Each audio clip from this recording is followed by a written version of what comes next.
Mavro. In a white suburban neighborhood, Joey lived his life. He had everything he wanted, man. That place been fitting right. A new father, a new mother, a new sister by his side. He dreamt about b-ball every day and every night. At the age of 11, what the hell was he to know? He just wanted to be Kobe, he just wanted to go pro. But his crazy things changed when he turned 16. He was heading off to college in a place he'd never been. On his first day there, he was nervous and was stressing. Couldn't take being alone, so he started second guessing. But he soon felt safer when he found his dorm room, cause there he was surrounded by the things that he knew. He had pictures of his family and posters on the wall, with his favourite pair of sneakers hanging next to Chris Paul. He laid down his Bible on his bedside table to remind him of his path and remind him that he's faithful. A couple months passed and he found a routine. But he spent the time alone as college wasn't what it seemed. He knew it would be hard to make the transition, but he felt as though no one else knew of his position. His behaviour started changing, it's like he lost himself. 1,000 miles away from anybody that could help. He grew distant from his parents and his grades started slipping. He started acting out and he even started drinking.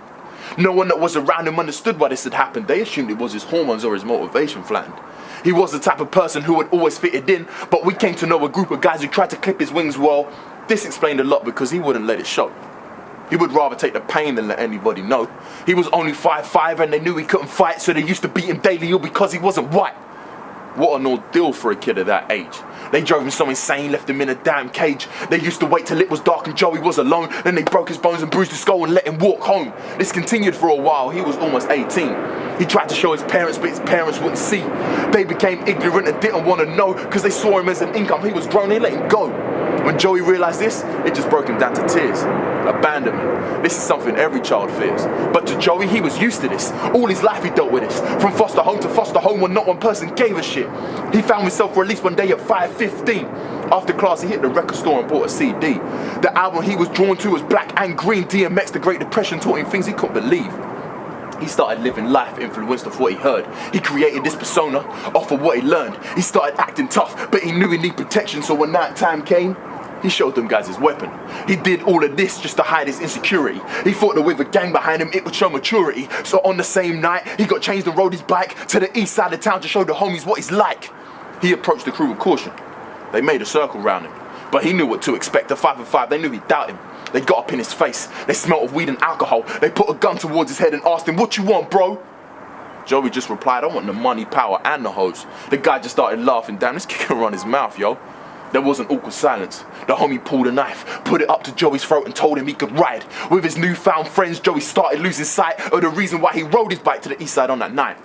He got involved with violence and he started using drugs. Instead of selling food, he started sniffing with the thugs. On August 16th, they jumped to rob the corner store. Joey ran up in that place and told him, "Lay down on the floor." He was so doped up, his face had lost feeling, and before he even knew it, he was on the ground bleeding.